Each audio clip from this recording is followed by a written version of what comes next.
Welcome to the Centre for Catholic Formation. It's very nice to have you here, and I extend a warm welcome to our viewers who are watching online, as this is being live streamed this evening. And it's always rather exciting to look afterwards who's been watching, because we usually have some rather surprising viewers from Jordan or Romania or South America, so that's always rather nice. So welcome to you as well.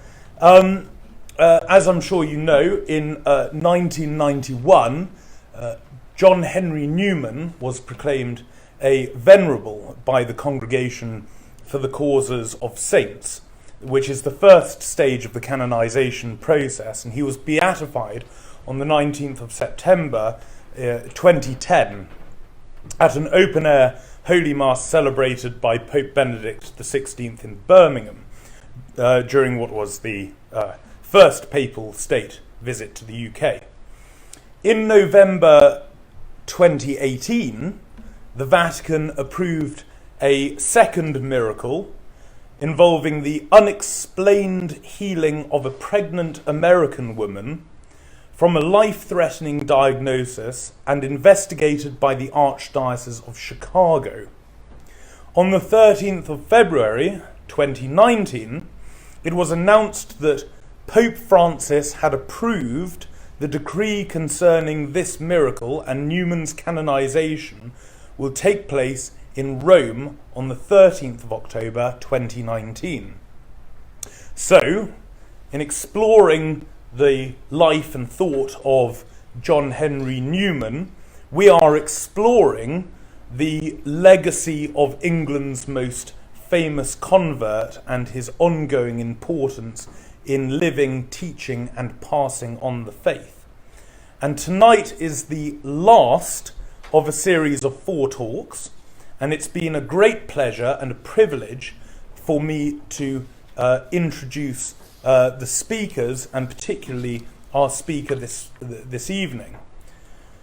Father Marcus Holden was raised in Pembrokeshire, at least from the age of 7, I think that's right, in Wales.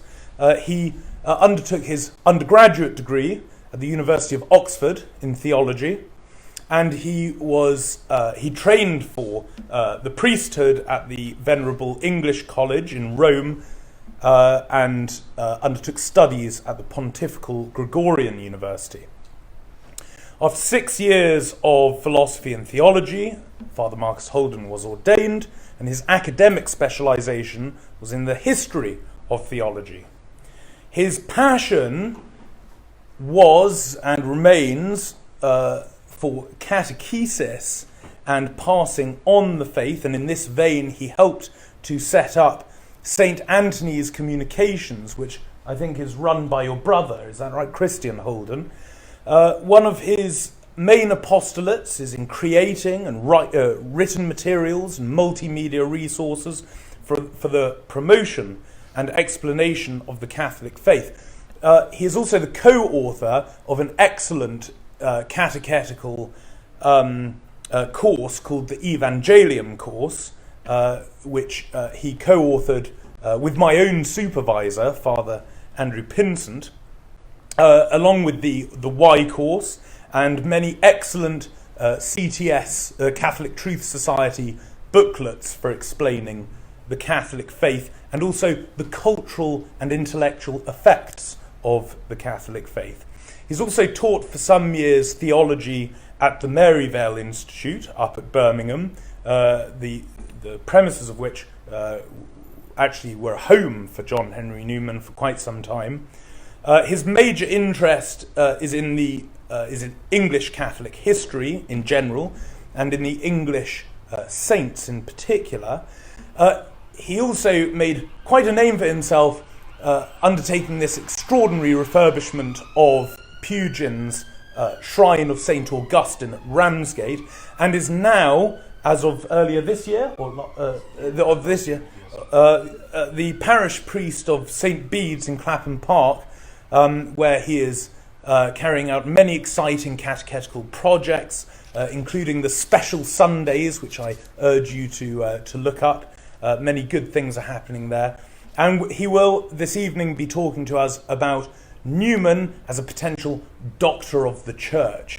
So it is a great pleasure and an honour for me to welcome Father Marcus Holden.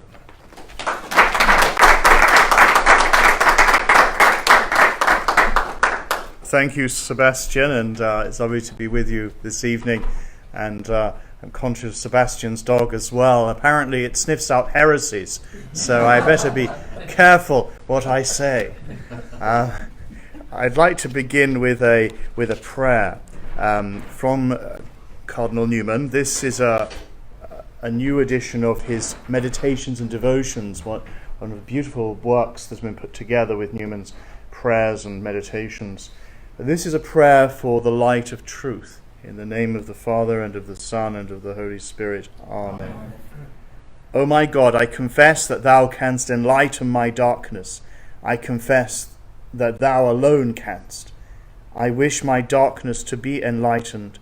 I do not know whether thou wilt, but that thou canst, and that I wish are sufficient reasons for me to ask, what thou at least hast not forbidden my asking. I hereby promise that by thy grace, which I am asking, I will embrace whatever at length feels certain is the truth, if ever I come to be certain, and if by thy grace I will guard against all self-deceit, which may lead me to take what nature would have, rather than what reason approves. Amen. Blessed John Henry Newman, pray for us. In the name of the Father, and of the Son, and of the Holy Spirit. Amen. That prayer from John Henry Newman sums up very much his own story, the story of his life, the story of the search for truth, to follow the light of truth. And in 1963, when Pope Paul VI made a homily at the time of beatification of Blessed Dominic Barbary, who's intimately connected with the story of Newman, he said this about Newman, that he traced an itinerary, the most toilsome, but also the greatest, the most meaningful, the most conclusive that human thought ever travelled during the last century. Indeed, one might say during the modern era, to arrive at the fullness of wisdom and of peace. They're big words about Newman, and if they're only half true, he would be one of the greatest saints of the modern era. I certainly believe that Newman, now to be canonized, the 13th of October, we didn't know he was going to be canonized when we arranged this talk, I don't think, first of all. He will also one day be named a doctor of the Church. I do believe that. I'm going to give you my reasons why I believe that will happen. It may happen on the 13th of October, who knows, but I suspect sometime after. Let's just review what it means to be a doctor of the Church and whether Newman qualifies for it. Did you know we already have two English doctors of the Church, St. Bede and St. Anselm? Although you could argue Anselm isn't English because he was born in Italy and lived a lot of his life in France. But Bede certainly was English. He was Northumbrian. And he's a patron of my parish. So I wanted to mention him tonight. The doctor of the Church comes from the Latin doctor, for teacher. It's given to certain saints who are recognized of having made an immense contribution to theology or doctrine through their research, study, or writing. Before the Reformation, there tended to be only, in the Catholic understanding, 4 great Latin doctors, and then 3 and 4 Eastern doctors, but more have been added since in the modern times. To become a doctor of the Church, there has to be a declaration from the Pope or a General Council. It's not considered to be an infallible decision, but it does guarantee a certain authority. Not inspiration, but a certain trustworthiness. Liturgically, it makes a difference. When we celebrate that saint, we can afford them the title of doctor, and they are sure guides. There are certain criteria that are needed to make someone a doctor of the Church. They have to have eminent teaching. They have to have a high degree of holiness, and then the church has to proclaim them. Since 1970, there have been 4 women doctors added, and there are now 36 doctors of the church to date. And they divide neatly between the first and second millennium, almost. The shortest time between the death of a saint and the proclamation of being a doctor of the church was for Alphonsus Liguori. And he died in 1787 and was made doctor of the church in 1871, so 84 years. Newman, of course, is going to be a little longer than that, but still quite quick. Bede, St. Bede the Venerable, only became a doctor of the church in 1899. It's a long time after his death in the 8th century.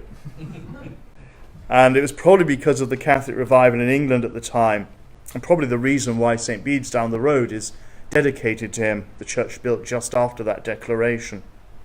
Most recently, we've had, in 2012, John of Avila and Hildegard von Bingen made doctors of the church by Benedict XVI, and perhaps the most controversial of all the lists of the doctors of the church was St. Gregory of Narak, who died in AD 1003. He was made doctor of the church in 2015 by Pope Francis, but there's some debate and controversy. You can look that up yourself, all about whether he was a Catholic at the time that he died. The doctors are there for different reasons. Some wrote against heresies, others are systematizers, some wrote biblical commentaries, some were mystical theologians, and some guides in the spiritual doctrine of the church. So where does Newman fit in? I would suggest that all of those, all of the above. He's unique in his breadth, in his style and his contribution. But there are several distinctive contributions for which he may be seen especially to be a doctor of the church, and also a timely doctor at that. Whether Newman will be named a doctor of the church is not essential.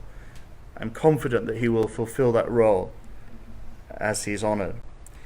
I'd like to give you now my reasons why I think Newman will become a doctor of the church.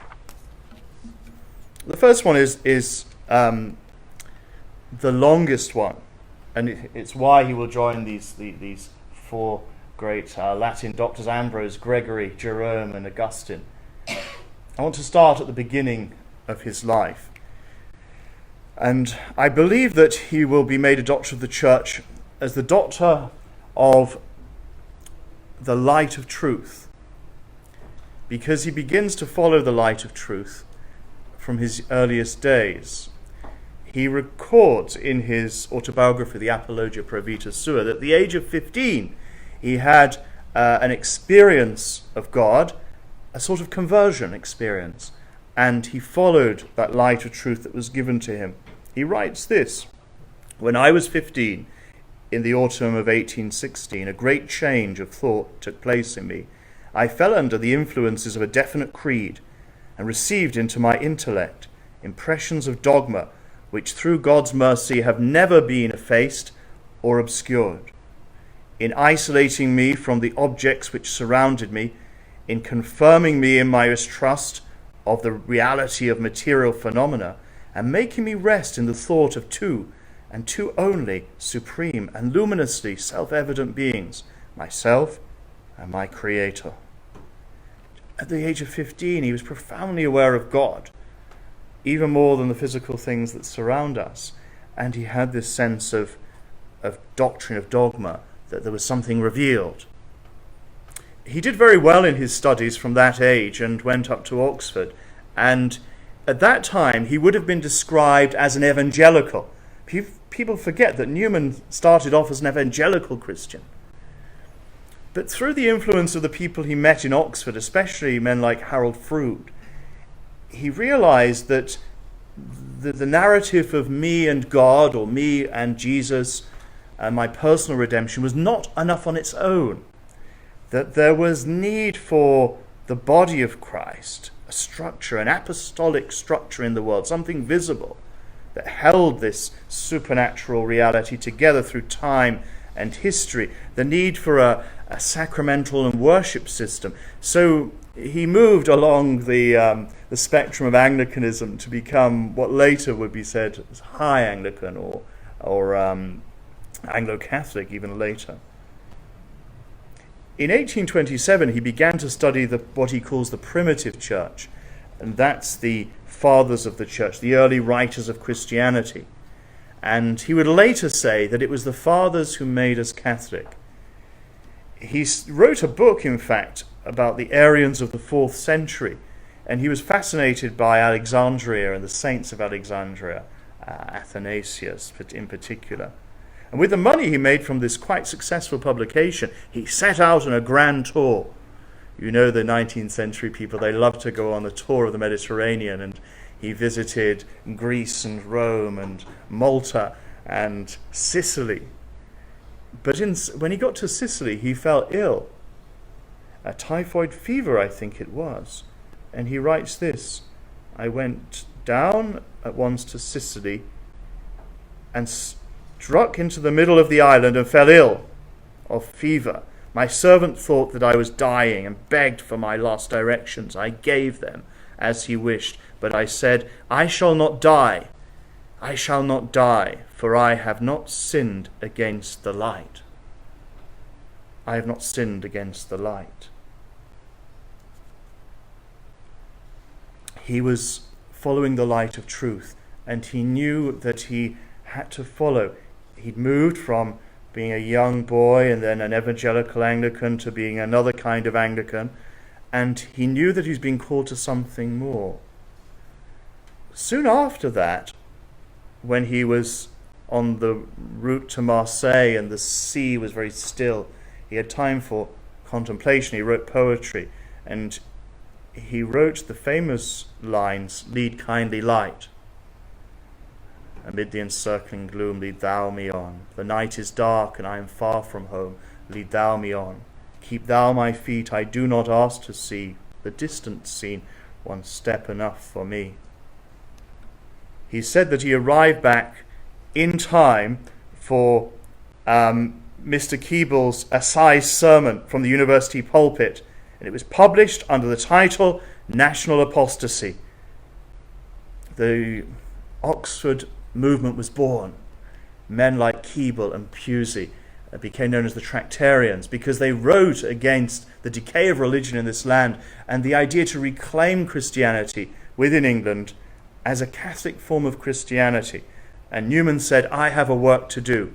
That's where the light of truth had led him. He was going to join this group, and he was going to, at some cost to himself, upset the cozy state of religion in England in the 1830s. It was the start of a new religious movement. Newman was quite famous at this time. He had become the vicar of St Mary's in Oxford, the university church, and people would pack out the church to hear his thrilling voice in his sermons. And you can still read these sermons to this day, and they're very dense, but people obviously loved them. But Newman, over time, was studying where the light of truth would lead him. He wasn't at peace, and he kept studying the early fathers of the church. At first, he came up with his friends with a theory called the Via Media, the middle way. He thought, we can reclaim this religion in England for Catholicism. And on the one hand, you have Protestantism, and on the other hand, superstition of the Rome Church. And in the middle, you have English Catholicism. That was his idea. But he wasn't satisfied with that because he'd been around the Mediterranean. It wasn't quite true. And the more he studied, the more he realized that position couldn't hold. Then they came up with the branch theory, that at root Christianity was pure. But then it branched off into three legitimate branches: the Roman, the Eastern, and the English. And he thought he was one of those branches. But as time went on, as he studied more and more of these early fathers, he read Augustine. He heard the words, he says, ringing in his ears, Securas judicat orbis terrarum, which translates, secure is the judgment of the whole world. The idea of a national church defining doctrine, the idea of a national church being sufficient for what Christ intended, wouldn't hold for him. He needed the voice of the whole world. He needed universal Christianity. He needed something that claimed to speak for everyone. This sent him into a tailspin, and he actually left his position, his notoriety, and his fame, and his income to go to live in seclusion outside of Oxford, a place called Littlemore. And you can imagine how difficult this was. He was a man who, around Oxford, people would point to and whisper and say, "There's Dr. Newman." And suddenly he gives all this up and eventually resigns his position as an Anglican minister and follows the light of truth. For several years then, until 1845, he remained at Littlemore with a group of friends, discerning what they were to do next, asking for the light of truth, praying for the gift of the light of truth. And he writes in 1843 that he took two significant steps. He made a formal retraction of all the hard things which he had said against the Church of Rome, and then in September he said he resigned his living as an Anglican minister. But he said, "I can't become a Catholic because the Church of Rome has lost her holiness." You know, the Church has 4 marks, and the holiness one he'd never seen. He said, "Show me one like the Seraph of Assisi, like St. Francis, and then I'll believe." And he got what he asked for. In 1845, on the 8th of October, a poor, simple friar, a Passionist, arrived at his door. His name was Dominic Barbary, a man of visions from Viterbo in Italy, who'd lived in Rome, who had apparitions of the Blessed Virgin Mary, who had told him to go to England and begin its great conversion. And people had laughed at him, but he'd insisted, and eventually arrived in before the Catholic restoration in England, before the restoration of the hierarchy. And he knocked at Newman's door on a cold winter night, wet, soaked, 1845 in October, and all Newman's defences came crashing down. He writes that I am to ask Father Dominic, the Passionist, who from his youth has been led to have distinct and direct thoughts of England. After 30 years of waiting, he was, without his own act, sent here, but he has had little to do with conversions. I saw him here a few minutes. He is a simple, holy man, and withal gifted with remarkable powers. He does not know of my intention, but I mean to ask him admission into the one fold of the Redeemer. So what all the arguments couldn't do, Blessed Dominic did. And he made his confession. Apparently it went on to the next morning. I think with the whole story of his life. And then he went to his first Mass. Newman followed the light of truth, and he went to Rome then to become a Catholic priest.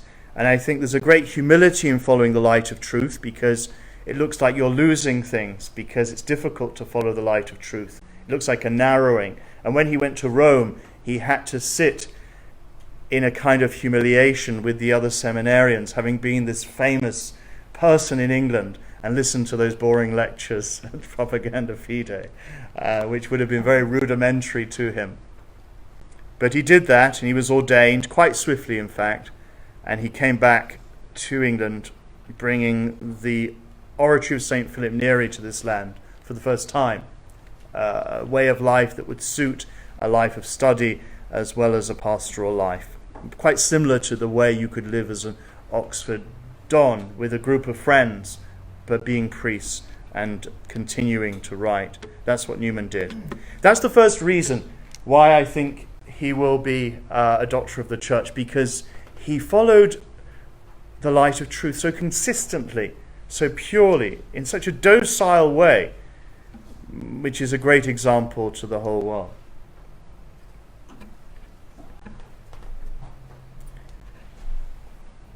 This is a picture of Littlemore. It still exists. You can visit it. I don't know if any of you have been there, where Newman and his friends were living, and it's now a shrine to him. And this was his library, and on the desk here he wrote the Apologia Pro Vita Sua, He used to write standing up, incidentally. It's quite interesting. And this is a relief of the Blessed Dominic drying himself by the fire and Newman asking to be received into the church. The second reason why I think Newman will be a doctor of the church, I think he is the great apologist of the modern era. By apologist, I don't mean someone who goes around saying sorry all the time.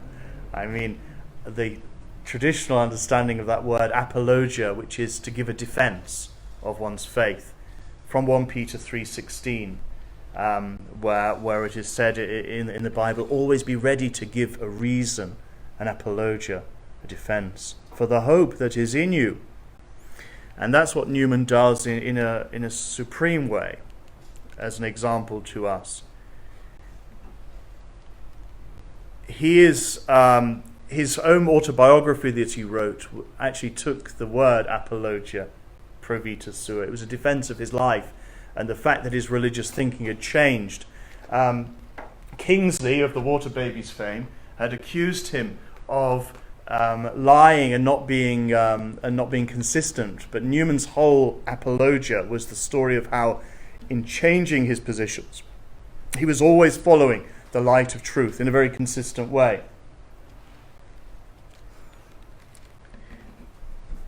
Perhaps the best works of apologetics that he wrote, that are still accessible to us, are the university sermons, 15 sermons that he preached as an Anglican. He made slight corrections, but very few, because they're all good, solid doctrine, all about faith and reason, and how these things should go together, and when we should use reason, when we should use faith, and the balance between those two. I recommend those to you.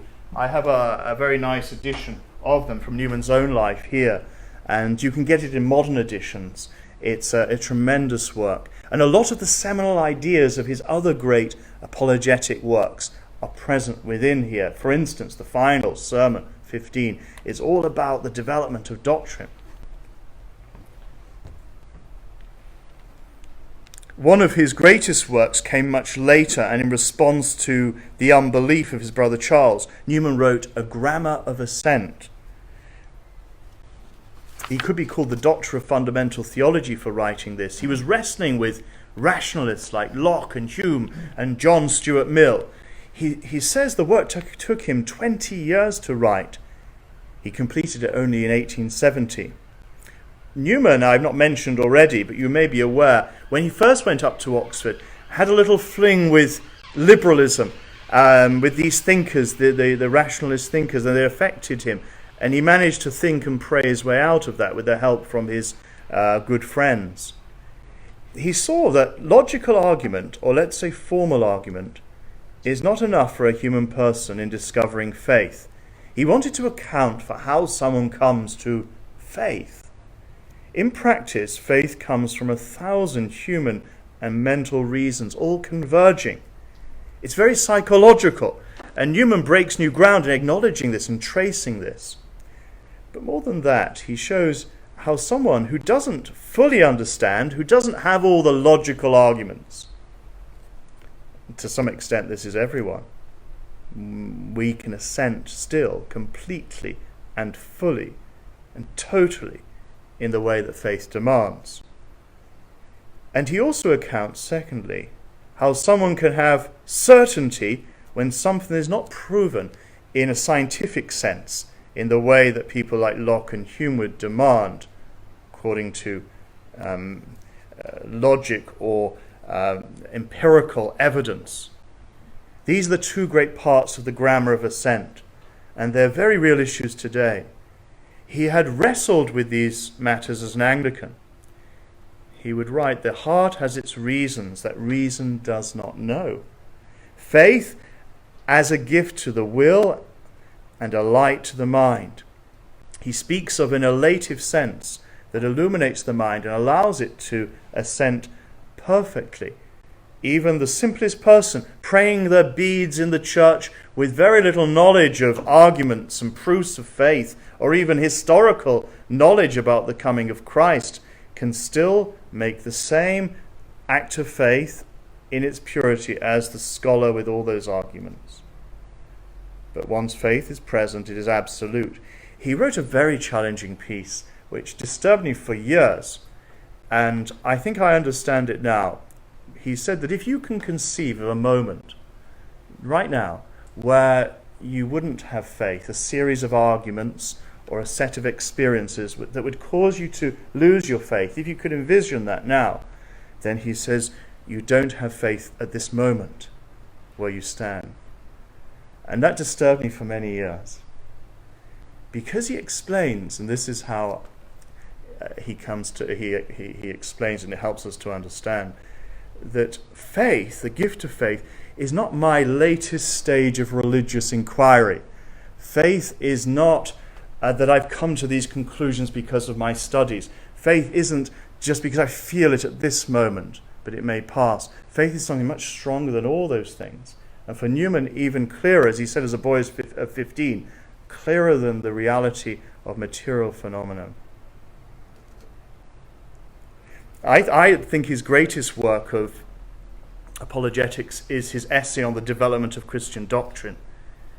And this was his hypothesis, as he says, to account for a difficulty. The difficulty being Catholic doctrine seems to be different now, when you look through the catechism, than it did in the early church. It seems to be much more dense. It seems to have many more implications than are seen in the early church. How can this be justified? Doctrines like papal primacy, purgatory, indulgences, the Immaculate Conception. We don't see those explicitly in the Bible, and not even explicitly or very clearly in the early church. He wasn't satisfied with the old dictum, that which has been believed everywhere, always, and by everyone, as the Catholic faith, because evidently there were things that seemed different now. But Newman at the same time was not an evolutionist. He didn't believe doctrine the doctrine we have now and articulate is a mutation, a change from what went before. Nor does he believe there are new doctrines that arrive, like a Mormon might believe. You get new revelation as you go along. He writes, "The birds do not turn into the fishes, but new insight into what has already been deposited is what the Church does with her living voice, what the Church teaches with her living voice. When reason is applied to revelation and truth analysed alongside truth, against the backdrop of new challenges and controversies, we find fresh deductions and inferences." He writes that an idea is indeed sometimes said to be clearest near to the spring. In terms of, think of a stream. Some people say it's pure when you go to the spring and you drink of the water. But he says, whatever use may fairly be made of this image, it does not apply to the history of philosophy or belief, which on the contrary is more equable and purer and stronger when its bed has become deep and broad and full. So he would say we have an advantage now in terms of our knowledge of doctrine than the early Christians had because of this development. So today, to give an example, we face new challenges for the principles of our doctrine, questions like stem cell cloning. There's nothing about that in the early church, but you have to apply the principles that are there, and the church may make a full and definitive statement on this, or on things like male and female, something we consider very basic, but there's been very little taught at official level on this reality. The church may make a definitive statement. It won't be changing the doctrine. It won't be inventing new doctrine, but it will be articulating anew against a backdrop of controversy, something for the whole church. That's what Newman is talking about, and it's a very precious insight. The later doctrines may look a little different, but when they can be shown to be true developments, just like the acorn becoming an oak or the boy becoming a man, we can affirm them. He gave 7 notes to show and test a true development against a false one. And I'm not going to go through all of these, but I recommend this work, The Development of Christian Doctrine. He says, I venture to set down 7 notes of varying cogency, independence, and applicability to discriminate healthy developments of an idea from its state of corruption and decay. It was particularly this understanding of the development of doctrine that led Newman to Catholicism. He was writing this book and published it again later, but he was writing it at the time of his conversion to Catholicism. And he writes in the Development, did St. Athanasius or St. Ambrose suddenly come to life, it cannot be doubted what communion they would mistake for their own. All surely will agree that these fathers, with whatever differences of opinion, whatever protests, if we will, would find themselves more at home with such men as St. Bernard or St. Ignatius Loyola, or with the lonely priest in his lodgings, or at the Holy Sisterhood of Charity, or the unlettered crowd before the altar, than with the rulers or members of any other religious community. He believed in the end Christianity needed a magisterium. He called it a living voice. And there was no other claimant to this than the Pope and the bishops in union with the Pope. There was a living voice.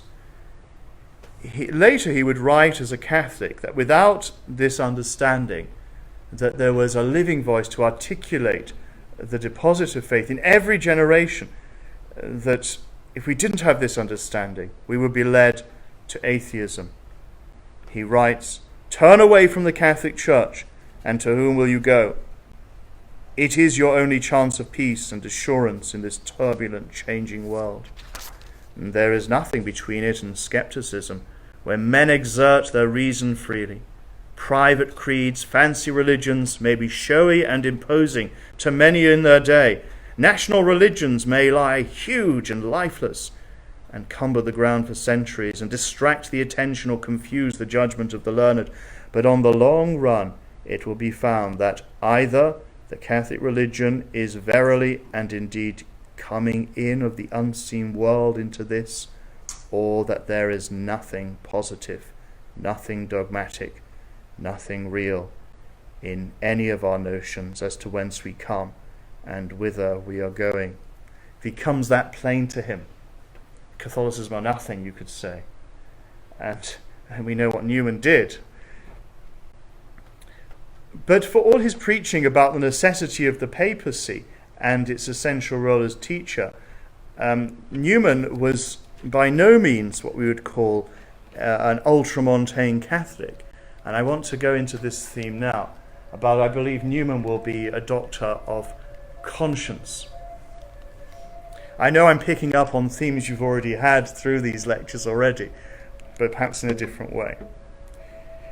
The story of following one's conscience is Newman's whole story.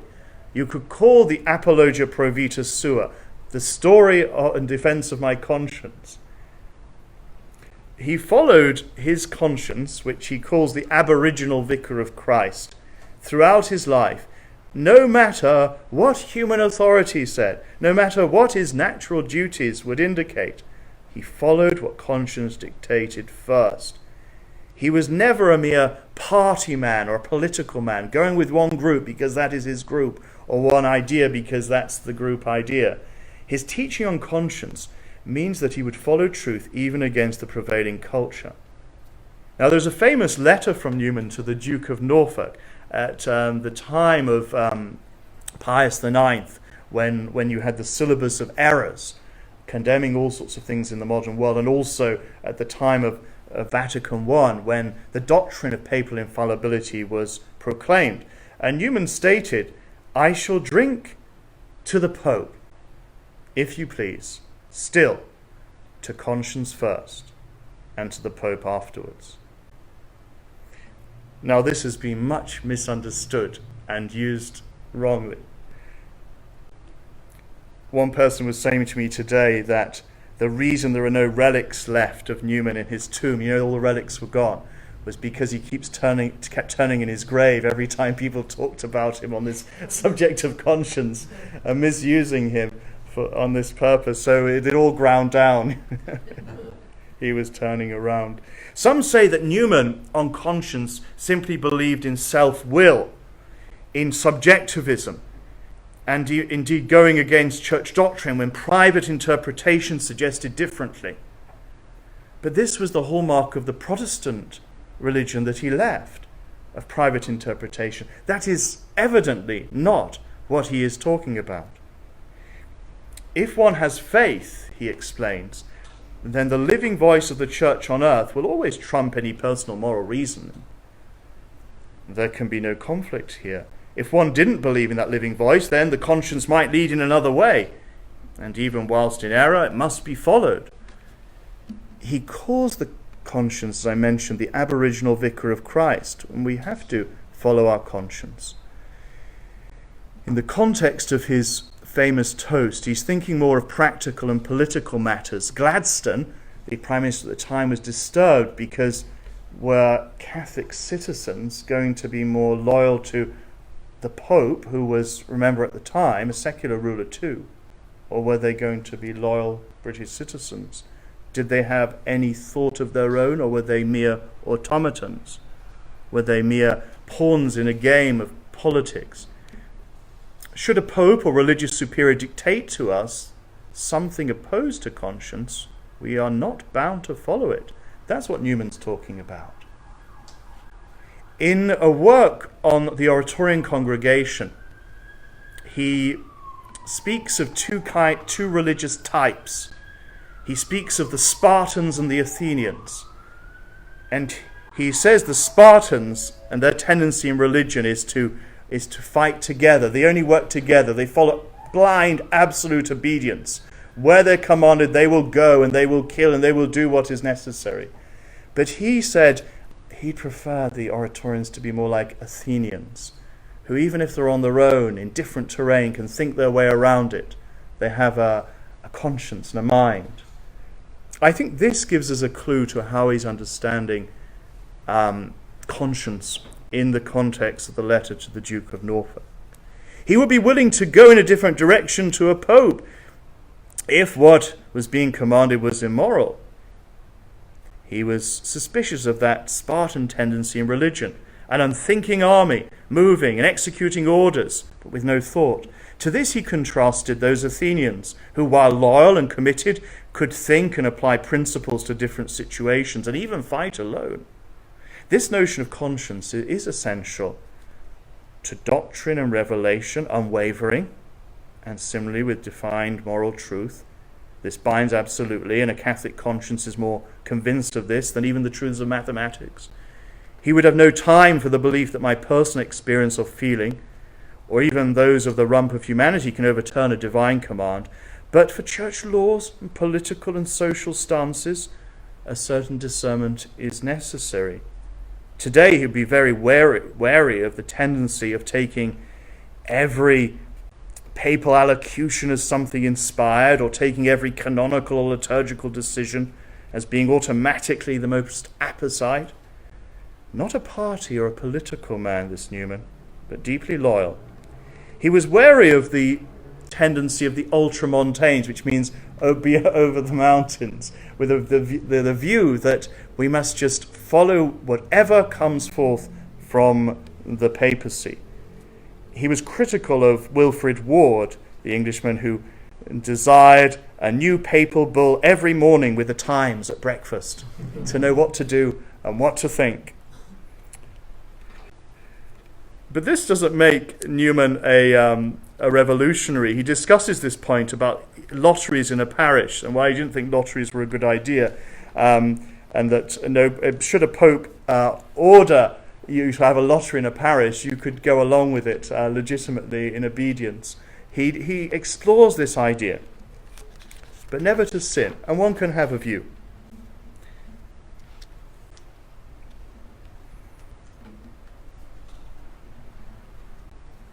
Was Newman then a doctor of modernity, or was he anti-modernist or modernism?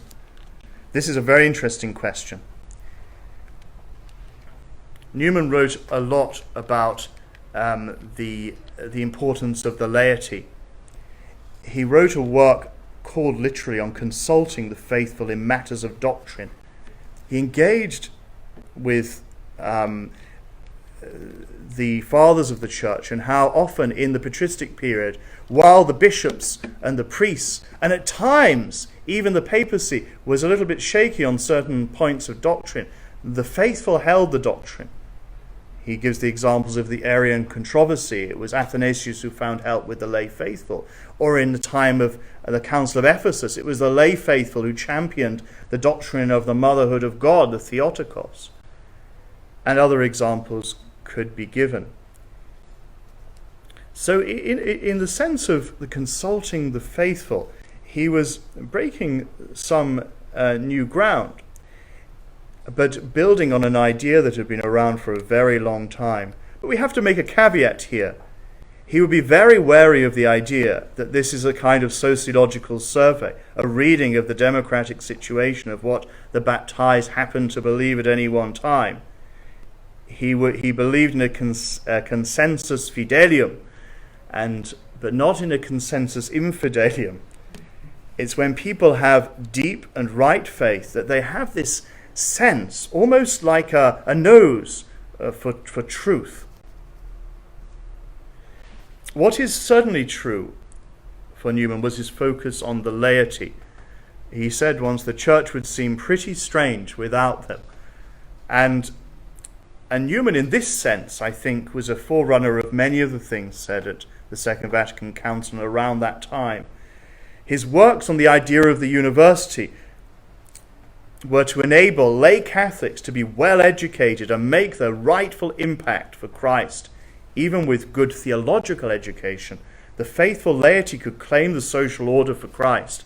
I want a laity, he said, not arrogant, not rash in speech, not disputatious, but men who know their religion, who enter into it, who know just where they stand, who know what they hold and what they do not, and know their creed so well that they can give an account of it, who know so much of history that they can defend it. I want an intelligent, well-instructed laity. I wish them to enlarge their knowledge, to cultivate their reason, to get an insight into the relation of truth to truth, to learn to view things as they are, to understand how faith and reason stand to each other, what are the bases and principles of Catholicism. He was under suspicion by Pius IX. Newman didn't like the interferences of propaganda fide in his attempts to get Catholics into Oxford to have a good education. The Vatican didn't want people to lose their faith by going into education that didn't have Catholicism at its root and to be properly led. But Newman wanted to provide chaplaincy and have Catholics attend Oxford with proper support. And Catholics, England had its own situation, and the blunt rules, Newman believed, would not help. The syllabus of errors he saw as not clearly enough defined and unhelpful for an English audience trying not to see Rome as oppressive to the mind and freedoms in politics. And for this tension, he was called the most dangerous man in England. Much of the suspicion, though, that surrounded Newman was because he used new methods. He wasn't educated in the scholastic formulations that were common in the church at the time. He used a very different style. He was educated with different writers. He was steeped in the fathers of the church. And people were suspicious of this novelty of style, and not so much of the things that he wrote. Maybe they didn't understand what he was saying. Newman wasn't satisfied with the formulaic. He fared much better under the more intellectual Leo XIII than the pious but embattled Pius IX. Also, insofar as the Vatican Council the Second Vatican Council was a return to patristic theology, Newman is also a kindred spirit. He is also a ressourcement theologian, a return to the sources, returning to the sources of the fathers of the church. Commentators have also stated his Vatican II credentials as his new ways of communicating, his engaging with the latest questions of the world his appreciating of goods from even his pre-Catholic days and from non-Catholic writers. Newman never rejected the good that he had gained from each of the stages of his religious formation. Ian Carr has written a book about this, Newman and the Fullness of Truth, that he carried with him his evangelical awareness of God, his personal religion. He carried with him his Anglican sense, and his love of the Fathers was almost like the Eastern appreciation of the patristic age. He brought all that with him. And so some, including Paul VI, have called Vatican II Newman's Council. But in other ways, he can't really be claimed as a father of the council, as he's never directly cited, and the convergences with his thought are not in areas particular to him alone. You could draw the same things from other people at the time. As well as this, he would have believed, I believe, he would have been, I believe, a critic of certain aspects of the writings of the Second Vatican Council. Some of the lack of precision, that if you know how certain phrases and documents came to be, they're often a balancing act between different parties and different groups coming to a conclusion, a formula that keeps everyone on board but isn't quite clear what it means. I think Newman would have been critical of that form of writing, although one could argue against that by saying all councils to some extent have an element of that. But it was very pronounced at the Second Vatican Council, more the result of balancing forces and dividing parties. But I think particularly for Newman, there is a bit of a clash in terms of direction with the Vatican Council. One of Newman's big themes is his criticism of the merely natural things in religion, in setting up of the antipathy between the world and the church. He is a strong supernaturalist. He speaks so often of the danger of the worldly in religion. While Vatican II, for different reasons, a different period, is speaking of aggiornamento, opening the windows. So you see how it's hard to compare them when one is focused on something very, very different. Newman writes, "If ye be of the world will love you as its own. Therefore ye are of the world, and I have not chosen you out of the world, because the world doth love you. Do not complain of the world's imputing to you more than is true. Its highest compliment is to tell you that you disbelieve. O my brethren, there is an eternal enmity between the world and the church. The church declares by the mouth of an apostle, whoso will be a friend of the world becomes an enemy of God. And the world retorts and calls the church apostate, sorceress, Beelzebub, the Antichrist. What are we that we should be better treated than our Lord and his mother and his servants and his works? Nay, what are we if we be better treated, but friends of those who thus treat us well and who ill-treat him? O my dear brethren, be children of grace, not of nature. Be not seduced by this world's sophistries and assumptions." So there's a very strong current in Newman. If you read his sermons, there's a strong supernatural element, and the inadequacy of mere nature and of unaided reason. And whatever we think of Newman or Vatican II, that's not my task to give an opinion on tonight. I think we have to be nuanced in saying that Newman is the father of Vatican II.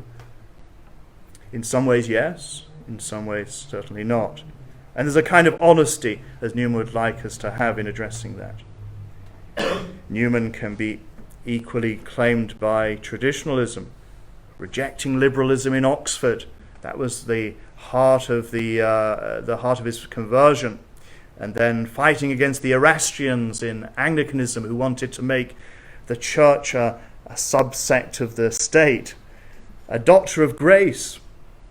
Most particularly, when he became a cardinal, he was honoured by Leo XIII, finally. And he wrote in his Biglietto speech, the Biglietto speech is the speech you give when you become a cardinal. He wrote this. You can see the picture of this was taken at the time of the Biglietto speech. For 30, 40, 50 years, I have resisted to the best of my powers the spirit of liberalism in religion. Never did Holy Church need champions against it more sorely than now, when, alas, it is an error overspreading as a snare the whole earth.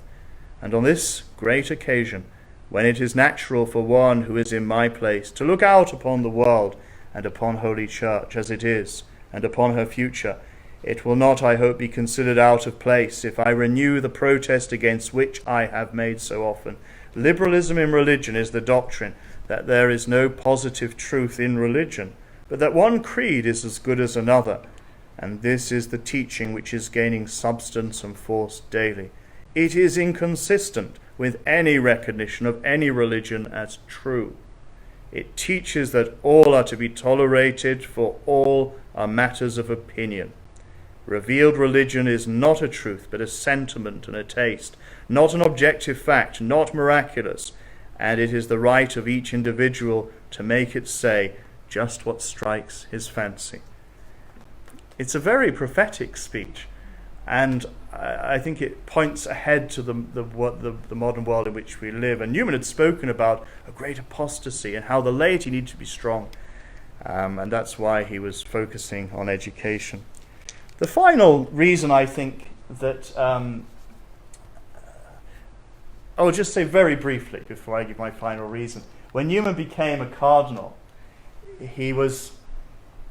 people think he's just an ivory tower scholar writing these great speeches and sermons and thoughts.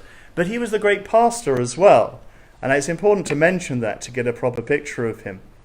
He would look after his flock and the poor and those around him. Famously, when the poor were being persecuted in the chocolate factory, Cadbury's chocolate factory, he went to see the Cadbury brothers. The Cadbury brothers were quite devout men, but they wanted all the Catholics to come to the Bible classes. And the local parish priest had said no, and there was a great standoff, and it was all very tense. Newman, almost 90 years old at this stage, went through the snow. And he arrived, and he was so charitable, and he melted the chocolate. He melted the hearts of the Cadbury brothers. And they gave a room just for the Catholics to pray their rosary and do their own prayers. There's much more to Newman, and the final reason why I believe that he will be a doctor of the Church is, like other spiritual writers, Teresa of Avila, Teresa of Lisieux, he was a master of the spiritual life. He wrote more about the spiritual life than anything else. Literally thousands of letters of spiritual direction. There are volumes and volumes and volumes of Newman's letters, writing to this person, this family member, this parishioner, answering their questions, giving them direction, spiritual direction. I think in character, Newman was not particularly gregarious and immediately winning, but his friendships and those who are his spiritual children, he was very, very personal, and the advice he gives is very deep, heartfelt, and enduring. His care for souls was real. He prayed long lists every day for those he loved and those who had been entrusted to him and those who had asked for his prayers. It's so common for us, isn't it, to say, I'll pray for you. But then do we really do it? In a general way sometimes, but Newman did it very particularly, listing them day by day, every day, and on his walls, in his chapel. This is a photo of him in his room in Birmingham. And around the walls of his chapel that was joined onto this room, there are pictures of the people he was praying for and his loved ones. He believed that God was totally particular and personal with us, and he imitated that in his direction. The God who counts the hairs on our heads surely counts the big actions in our individual lives, not just the big moments of history and the famous people, but each one of us. He says, God has created me to do him some definite service, and by this he means all of us. He has committed some work to me which he has not committed to another. I have my mission. I may never know it in this life, but I shall be told it in the next. I am a link in a chain, a bond of connection between persons. He has not created me for nothing. I shall do good. I shall do his work. If I am in sorrow, my sorrow may serve him. He does nothing in vain. He knows what he is about. He may take away my friends. He may throw me among strangers. He may make me feel desolate, make my spirit sink, hide my future from me. Still, he knows what he is about. He gave superb practical advice, not about the heights of contemplation, but holiness grounded in the real. I think his whole life is grounded in reality, in truth. Someone asked him, how do you become perfect? He wrote this: "It is the saying of holy men that if you wish to be perfect, we have nothing more to do than to perform the ordinary duties of the day well." A short road to perfection. Short not because easy, but because pertinent and intelligible. There are no short ways to perfection, but there are sure ones. I insist on this because I think it will simplify our views and fix our exertions on a definite aim. If you ask me, what are you to do to be perfect? I say first, do not lie in bed beyond the due time of rising. Give your first thoughts to God. Make a good visit to the Blessed Sacrament. Say the Angelus devoutly. Eat and drink to God's glory. Say the Rosary well. Be recollected. Keep out of bad thoughts. Make your evening meditation well. Examine yourself daily. Go to bed in good time. And you are already perfect. The sermons of Newman are probably his most accessible work, and they've been put together, the Procol and Plain sermons, in one volume. You can get hold of this. They're very different to our style of preaching. You have to spend time, and there's the Victorian prose as well you have to work with, but it will repay careful reading. These could be beautiful meditations for anyone who uses them. And in these sermons, he always focuses on the true reality of God. The insight that he had of the reality of God at the age of 15 is still with him all the way through his life. The spiritual guide, the apologist, the modern visionary, the antidote to liberalism, the doctor of conscience, the man who never sinned against truth. These are many reasons why Newman can be considered a teacher and doctor of the Church. When Newman died in 1890, people lined the streets of Birmingham. On his epitaph that he chose was the one you can see here: Ex umbris et imaginibus in veritatem. Out of the shadows and imaginations into truth. From his awareness of God at 15 to his discovery of the allegorical writers of Alexandria and Oxford, to the angel faces in the Mediterranean, and his preaching about the hidden, invisible world. Newman was aware that there's something more than the world, the physical world that surrounds us. There is a greater world, and that greater world is more true than the one we behold with our eyes. To get so immersed in the world of time, to put all our hopes and dreams here, would lead to despondency. The goal of everything for Newman was to see God in the truth of everlasting day, as he writes in his famous poem, The Dream of Gerontius. I think now, with his canonization, we can safely say that he does so behold. Thank you very much. Yes. Father Marcus, when he was an Anglican, did he believe in the real presence of the consecrated Eucharist, and how did that evolve when he became a Catholic? I think it did develop even through his Anglican days. So as an evangelical, there would be not so much awareness of that real presence, but later it's developing. There's a story of him receiving the Holy Ghost, trying to take off his glove, and he couldn't get it off, so he ripped it off because he wanted to be reverent towards it as an Anglican. And then he began to see Eucharistic piety when he was travelling around the Mediterranean. And whilst in Littlemore, that built up, and he writes about the real presence during that period, just before he becomes a Catholic. And when he became when he went to Rome, then he would write about the real presence that he found in every church. He moved from Rome back to England. He started at Maryvale. I don't know if you are aware of Maryvale, just outside of Birmingham. And he had a room there that still exists. Sometimes if you go and stay there, they give you this room, which was Newman's room. And it has a little window where you can look down into the chapel and see the Blessed Sacrament. And this deeply impressed him, to live under the same roof as our Lord, he writes. So there was this development going on. And then in his meditations and devotions, which you can get hold of, this beautiful book, there are wonderful things about his Eucharistic piety. Yes. Yeah, this question is possibly a bit related to the last one, but did he have any view on the validity or otherwise of Anglican orders, as far as you know, after he became a Catholic? I'm not aware of. I'm sure he would have addressed that question, but I'm not aware exactly what he said, so I don't want to launch in to say something that I'm not certain of. But it was Leo XIII who wrote about the lack of validity of Anglican orders. So in the 1890s, yeah, it's after Newman. So those ideas, those debates were going on in Newman's life. He was obviously ordained as a Catholic priest, so he would have had to have accepted the need for that.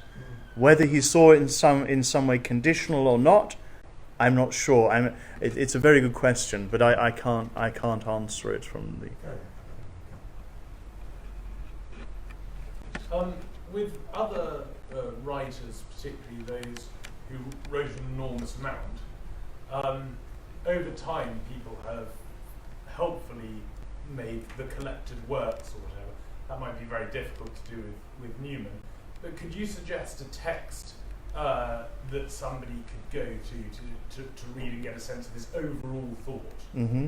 And if you could repeat or summarise them. Yes, the question was, there's so much that Newman wrote, is there a way of getting one book that summarised his thought? It's a good question. There has been a book produced with snippets from different places called A Newman Reader, which I think is very useful for that. It gives you a flavour from different aspects of his writings. If you were to say, just one book that he actually put together, I would suggest the University Sermons, which were written he wrote those as an Anglican. He preached those as an Anglican. 15 sermons for the University of Oxford, because there you get a sense of his piety, it's there, but also you get the intellectual ideas. He's even most of the elements of the Grammar of Assent are already there in seminal form. Certainly, Sermon 15 is all about the development of Christian doctrine, where if you don't want to read the whole of the development, you can read Sermon 15. It kind of summarizes it. It's already there in his mind. So yes, I would say that those 15 sermons give the strongest sense of what Newman is about. And the fact that he looked over his old works and he made some changes, but the fact that he made so few changes, he was happy with what he'd said at that time, for the most part. So I think we can take it still, even though it's an earlier Newman, we can take it as things that Newman stayed with and remained with and wanted to transmit.